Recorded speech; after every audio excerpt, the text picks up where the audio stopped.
Hello, I'm Robert Jerome with Invictus Personal Defense, coming to you from the 2A Shooting Center here in Tulsa, Oklahoma. Today I'm going to talk to you about bullets and what they do to you and this myth about knockdown power.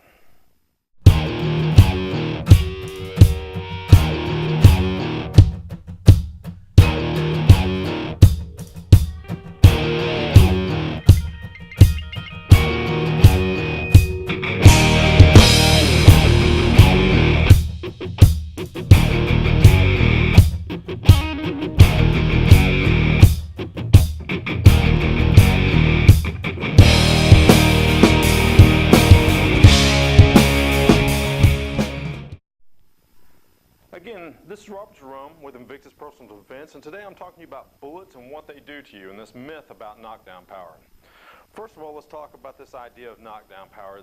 There's no such thing. You are not going to knock anyone off their feet with any pistol round. A lot of people say, you know, I want to shoot a 45 because it has knockdown power. Well, it doesn't. It just doesn't.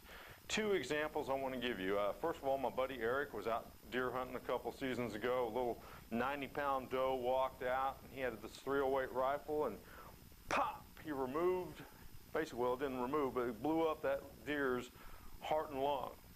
Well, what happened to that deer? Did it get rolled up into a ball of fur back into the woods? No, it didn't. It jumped over a brush pile about 3 feet tall and took off and ran about 100 yards. Why did it do that? Because that's what that deer trained itself to do. It only acted how it trained itself to do, and that was to run. So if that .308 bullet is not going to travel like 2,800 feet per second, it's not going to knock that little doe off its feet, your 9, 40, 45 is not going to knock anyone off its feet. It's just the same physics applies to deer as it does to humans. Another video I want you to check out, go to my self-defense blog. It says there's one that's entitled Knockdown Power. It has a video of a running gun battle between this police officer and this guy that was in the military. Police officer pulls him over, and the guy in the military steps out, and at parade rest, the officer continues to order him back into the vehicle, and finally the bad guy decided, you know what, he just decided to have a shootout with this officer. He charged the officer, pulls his gun. They get in this running gun battle. And about 32 seconds into the video, not into the gunfight, but just 32 seconds into the video, you see this guy flinch. He runs around the back of the car, drops down, picks up a magazine, runs at a full sprint back to his vehicle, gets in his vehicle, and drives off. Now, you think, wow, that's amazing. You know, the police officer didn't chase off after him because he'd been shot in the side. But that guy drove a mile down the road, slumped over a steering wheel, and died. He'd suffered a fatal gunshot wound to the chest, and you never knew it. The most you got out of him was a little flinch, and that .40 caliber round did not knock that guy off his feet. So it's a very dangerous thing to think, hey, I can just shoot him one time, we're going to knock this guy off his feet. It doesn't happen. We got to shoot these guys sometimes a couple of times. Man, if we shoot somebody in the chest a couple times, it doesn't work, we might have to go upstairs and turn his lights out. I don't know, but this idea that we're going to knock somebody off his feet because we're shooting a 45, it just doesn't happen. Now, we did a gelatin test, and I'll talk about the three main calibers that we used, 9, 40, and 45. And the 9 and the 40, we shot it through 2 layers of denim into gelatin, and they were almost identical. They both got about 18 inches of penetration. They both expanded out to about a 50 caliber, half inch, and they both performed almost identical. Now the 45, it did get a little bit deeper, expanded out a little more, but really after 18 inches, you're good. That's what we need. Now, which bullet should you use? Well, that's your own personal choice. That's your own personal preference. I'll tell you this, a lot of guys here shoot the 9. I shoot a 9. Why? Because it performs almost identical to the 40. We have less recoil, so we can get back on target faster, and the ammunition is cheaper to practice with. Those are the 3 main reasons why we shoot a 9. Now, a lot of guys still stick with the 45. None of us shoot a 40, but some of us still shoot a 45, and it's just a matter of preference. There's no wrong round. Just make sure you practice with it, and you're able to manage the recoil. So let's talk about what kind of bullet we need to use. We definitely want to try to use a hollow point in the 9, the 40, the 45. We want to use that hollow point round. It's a self-defense round, a little more expensive, but we're talking about rounds we're going to use to save our lives or our loved ones' lives. And I always recommend getting a bonded jacketed hollow point. Now, what does that mean, bonded jacketed hollow point? Well, most rounds have a copper jacket wrapped around a lead core.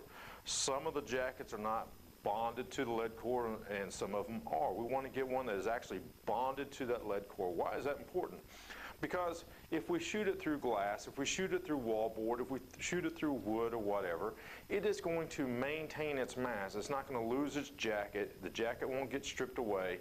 It maintains its mass and goes in and continues to do the damage we need it to do in that life or death situation. So look at getting some bonded jacketed hollow points. Who makes them?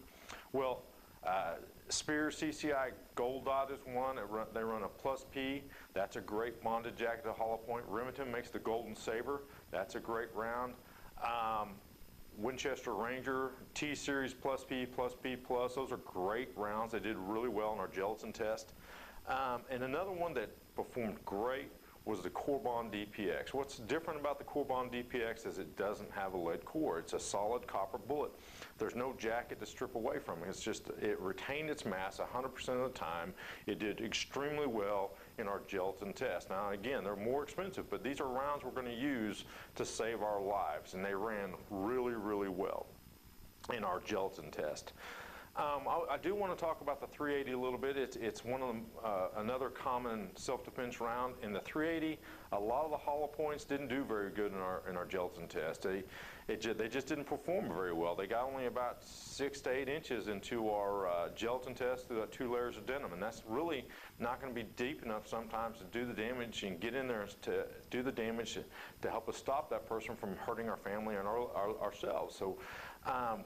The only one that ran real well, hollow point, was that Corbon DPX. That Corbon DPX got in there about 16 inches after going through that 2 layers of denim, expanded out extremely well. That was a reliable round for us. If we're not going to use that Corbon DPX, think about running just some plain ball ammo. The ball ammo we shot in our gelatin test, it did get deep enough.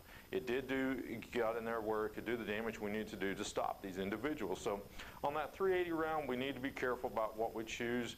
But again, on all your rounds, I really consider getting a bonded jacketed hollow point.